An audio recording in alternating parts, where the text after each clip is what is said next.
गरीब भाभी अमीर ननद। ममता की ननद रेशमा का विवाह एक अमीर घर में हुआ था। दरअसल जब रेशमा की शादी हुई तब उसके मायके वाले अमीर थे, इसीलिए रेशमा की शादी में अच्छा खासा दहेज भी दिया गया था। रेशमा के भाई राजीव का कारोबार अच्छा था, पर अचानक बिजनेस में घाटा हो गया। अब ममता और राजीव को गरीबी में दिन गुजारने पड़ रहे थे।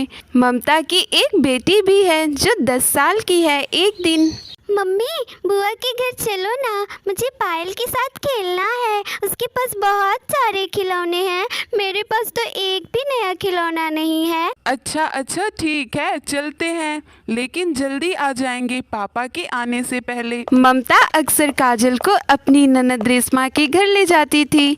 पायल को काजल के साथ खेलना अच्छा लगता था, पर रेशमा को ममता का बार बार आना पसंद नहीं था। भाभी, हो सके तो दोपहर के वक्त मत आया करो, वो पायल के सोने का वक्त होता है ना, तो तुम काजल को ले आती हो, पायल खेलने में लग जाती है, इसीलिए बोल रही हूँ। वैसे मेरी बात का बुरा मत मानना। नहीं रेशमा, मैं भला तुम्हारी बात का क्यों बुरा मानूंगी। वो तो काजल जिद करने लगी कि उसे पायल के साथ खेलना है, इसीलिए मैं उसे ले आई। चलो काजल, अब घर चलते हैं, पापा भी आ गए होंगे। ममता की ननद रेशमा उसके गरीब होने से उससे चिढ़ती थी। वह मन ही मन सोचती थी कि ममता उसके घर ना आया करे, पर ममता बहुत भोली थी। उसके स्वभाव में सीधापन था। वह अपनी ननद की बातों को दिल पर नहीं लेती थी। उस दिन ममता अपनी बेटी काजल के साथ अपने घर चली गई। कुछ दिनों बाद ममता की ननद रेशमा की शादी की सालगिरह थी। उसने सबको इनवाइट किया था, तो एक दिन ममता अपने पति राजीव से बोली, राजीव, रेशमा की शादी की सालगिरह है, वो एक बड़ी पार्टी कर रही है, हम तो घर के हैं, इसीलिए जल्दी पहुँचे तो उन्हें अच्छा लगेगा ना। ठीक है ममता, एक काम करो, तुम काजल के साथ चली जाना, मुझे कुछ काम है, मैं वह निपटा कर सीधा ही वहाँ आ जाऊँगा। ठीक है राजीव, तो परसों मैं काजल को लेकर सुबह ही चली जाऊंगी। अच्छा, रेशमा का फ़ोन आया था, कुछ काम है, परसों की पार्टी का बुला रही है। ठीक है, चली जाओ, काजल को भी लेती जाओ, मैं भी जा रहा हूँ, अब शाम तक लौटूंगा। इसके बाद ममता काजल के साथ रेशमा के पास चली जाती है। रेशमा की कुछ साड़ियाँ और सैंडल निकाल कर रखी हुई थी। ममता भाभी, परसों की पार्टी काफ़ी बड़ी है, तो मैं नहीं चाहती कि भैया और आपकी पीठ पीछे कोई बात बनाए। मेरे ससुराल वाले और संजीव को तो आप जानती ही हो, सब लोग बहुत हाई फाई हैं, और मैं नहीं चाहती कि मेरे मायके वालों की वजह से मुझे अपने ससुराल और रिश्तेदारों के सामने बेइज्जती महसूस करनी पड़े। आपके पास तो कोई ढंग की साड़ी है नहीं, ये मेरी कुछ साड़ियाँ रखी थी, मैंने तुम्हारे लिए निकाल दी है, ये लेती जाओ। और हाँ भाभी, संजीव के कुछ कोट पैंट उन्हें टाइट हो गए हैं, वो भैया कल के फंक्शन में पहन लेंगे। यह सब सुनकर ममता कुछ बोल न सकी। उसने घर आकर कोट पैंट एक अलमारी में छुपाकर रख दिया, ताकि उसके पति घर आए तो उन्हें अपनी बहन का यह बर्ताव देखकर उन्हें बुरा ना लगे। अगले दिन ममता और राजीव फंक्शन के लिए पहुंचते हैं तो राजीव भैया, आप क्या ये कुर्ता पैजामा पहनकर आए हो? मैंने भाभी को आपके लिए कोट पैंट दिए थे तो। कौन से कोट पैंट? सुनिए, संजीव जी आपको बुला रहे हैं।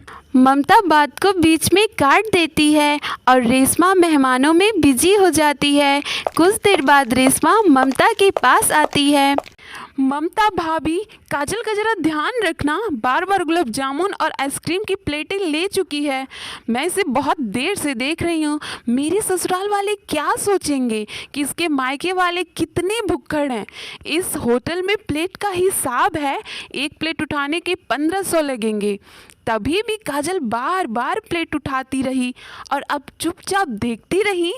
यह सब सुनकर ममता की आंखों में आंसू आ जाते हैं। तभी वहां राजीव आ जाता है और ममता अपने आंसुओं को छुपा लेती है। क्या हुआ ममता, रेशमा क्या कह रही थी? वो कुछ नहीं, बस कुछ सामान था तो वही मुझसे पूछ रही थी।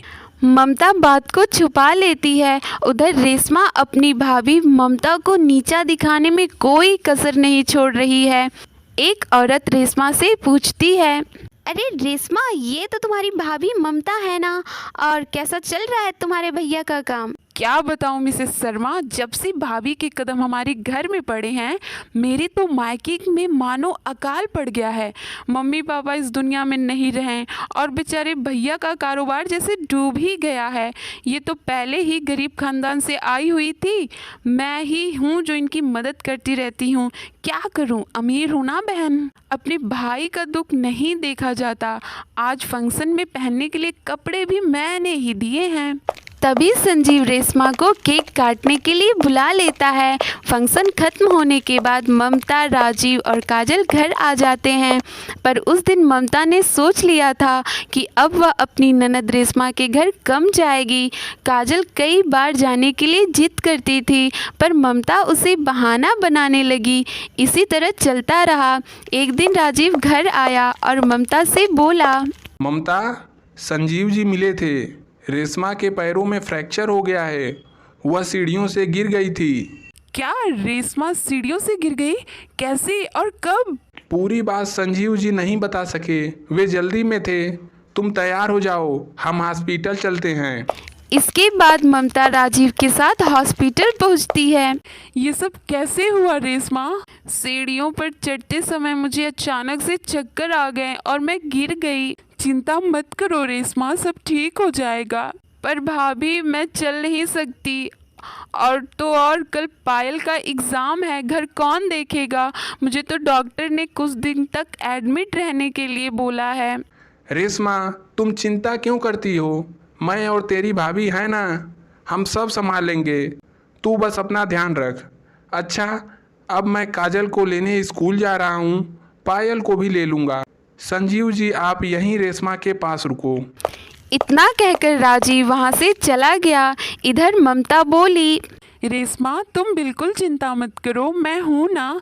फिर परेशान क्यों होती हो? तुम सारी चिंता छोड़ दो और बस आराम करो।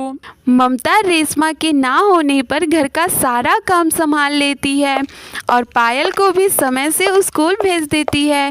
कुछ दिनों तक ममता और राजीव रेशमा का पूरा ध्यान रखते हैं। कुछ दिनों बाद रेशमा को हॉस्पिटल से छुट्टी मिल जाती है। अरे रेशमा, उठ क्यों रही हो? लेटी रहो और आराम करो। अब मैं ठीक हूँ भाभी। तुमने मेरी परेशानी के वक्त मेरी कितनी मदद की, पायल की देखभाल की। तुम बहुत अच्छी हो भाभी। तुमने और भैया ने मेरा कितना ख्याल रखा। ससुराल की अमीरी के घमंड में मैं अपनी कीमती भैया और भाभी का प्यार खो रही थी। आज उसी अमीर ससुराल की सासू माँ और जेठानी ने मेरे बुरे वक्त में मेरा साथ नहीं दिया। इतना कहकर रेशमा रोने लगती है। उसे अपनी गलती का एहसास हो जाता है। अब वह अपनों के प्यार को समझ गई थी। यदि कहानी पसंद आई हो तो वीडियो को लाइक करें और चैनल को भी सब्सक्राइब कर लें और घंटे के निशान को दबाना बिल्कुल भी ना भूलें।